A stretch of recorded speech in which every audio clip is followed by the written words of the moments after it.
Cuando yo vi la fotografía por primera vez, obviamente pues es algo chocante y también indigna, pero luego, no recuerdo si fue el mismo día o el día siguiente, me enteré que pues Oscar era un diácono juvenil de la iglesia y que de niños han estado en la iglesia, y saber pues que eran miembros de la iglesia constituyó pues como un elemento que se sumó a esa indignación. Pero esa fotografía que le dio vuelta al mundo descubre el rostro de lo que es la crueldad de las actuales políticas antimigratorias que se han tomado principalmente en los Estados Unidos y que han sido secundadas por intereses puramente económicos por países como México, Guatemala, El Salvador y Honduras. En ese orden es como se han ido dando los acuerdos de tercer país seguro, que van acompañados de una militarización de la frontera. Es que cuando en México se instaló la Guardia Nacional para ser protectores de fronteras, la primera persona asesinada también fue una salvadoreña. Estoy hablando de Zenaida Serrano, quien era una joven de apenas 19 años que fue asesinada por la Guardia Nacional de México. Entonces, esas son las realidades que está viviendo el migrante en la actualidad. Lo que El Salvador ganó al firmar el acuerdo de tercer país seguro es la reanudación de la ayuda estadounidense, que había sido ya suspendida previamente y que por alguna razón pues no se había dado a conocer. Pero cuando El Salvador accedió, entonces esos fondos fueron liberados nuevamente. Lo que El Salvador pierde al firmar como tercer país seguro, en primer lugar, y es lo que yo he resaltado, es la humanidad. Porque esto es hacer acuerdos de tipo económico con una potencia como los Estados Unidos, pero a costa del sufrimiento, de las carencias y de la vida de los migrantes. Entonces, eso es lo primero que se pierde, la humanidad, el sentido cristiano del cual tanto presumimos. Hubo más deportaciones en la administración Obama que en la administración de Donald Trump, eso es así, pero también con todo y las deportaciones que Obama hizo, nunca se recurrió, por ejemplo, a la separación de las familias, lo cual pues fue un asunto cruel y que ahora los hechos están demostrando que los Estados Unidos no estaban preparados para separar a las familias, simplemente las separaron por una política de disuasión para que los migrantes continuaran llegando, pero no hubo no había un plan de a dónde se llevaban a los padres y a dónde a los hijos. Eso no importó. En el caso de Trump es un discurso de odio, es un discurso de descalificación,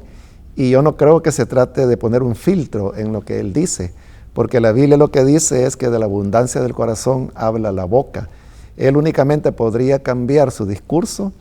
cambiando su corazón, pero es una cosa que solamente un milagro de Dios puede hacer, un nuevo nacimiento, algo que no ha ocurrido en él, porque aun cuando la derecha religiosa estadounidense es uno de sus principales aliados, eso no significa que él sea un cristiano, porque uno sabe que él miente, pues es un hombre que ha tenido múltiples mujeres, entregado a fiestas escandalosas,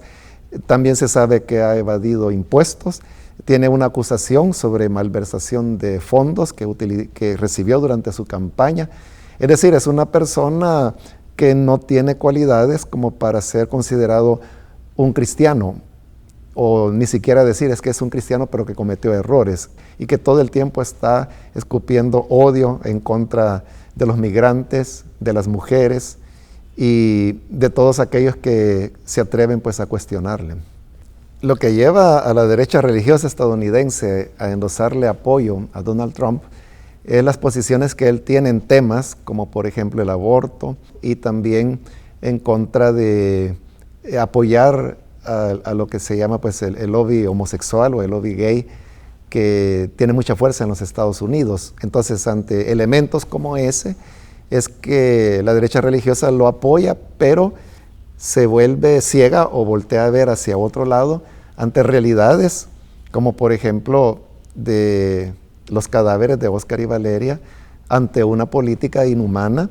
como la que el presidente estadounidense está impulsando. Yo veo el año 2020 como un año muy duro para los migrantes,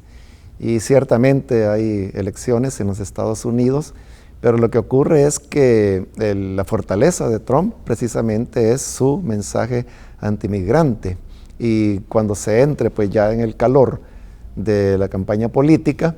yo no tengo duda que él va a incrementar todavía su discurso de odio y de rechazo hacia los migrantes, y que eso se va a traducir en la práctica como siempre ha sido, ¿verdad? Y esa práctica lo que significa es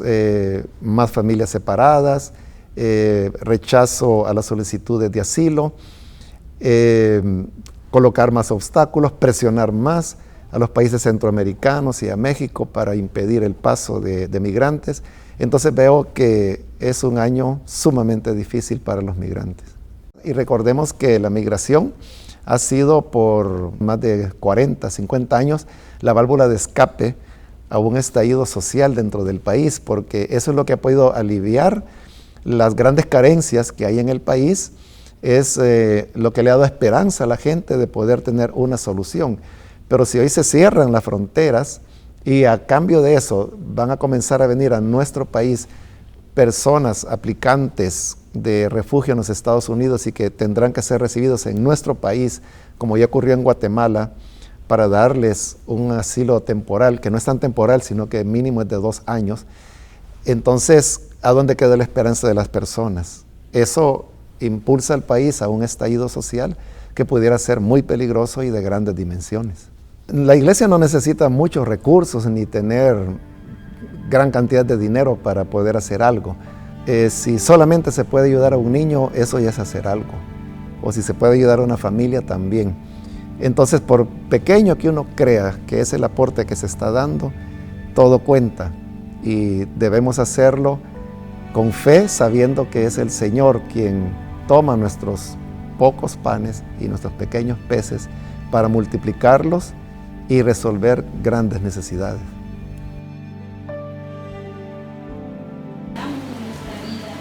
Te rogamos también por la familia Martínez que tú les des fortaleza, que les sostengas en el momento que hoy atraviesan. Y obviamente la iglesia debe estar del lado de los vulnerables, del lado de los niños, del lado de las mujeres, del lado de los migrantes, porque es lo que Jesús dijo, que me viste sediento y me diste de beber, me diste hambriento, me diste de comer. Entonces, en los migrantes nosotros podemos descubrir el rostro del Señor Jesús, y obviamente es ahí donde nosotros debemos estar. Es el llamado que como cristianos nosotros debemos atender y responder, obviamente desde nuestro alcance. Entonces, si solamente podemos ayudar a una persona, ayudémosla. Si solamente podemos ayudar a una familia que se ve ante esa disyuntiva trágica de la migración, entonces ayudarla. Y si solamente nos queda voz, usemos nuestra voz para poder expresar lo que otros no pueden expresar.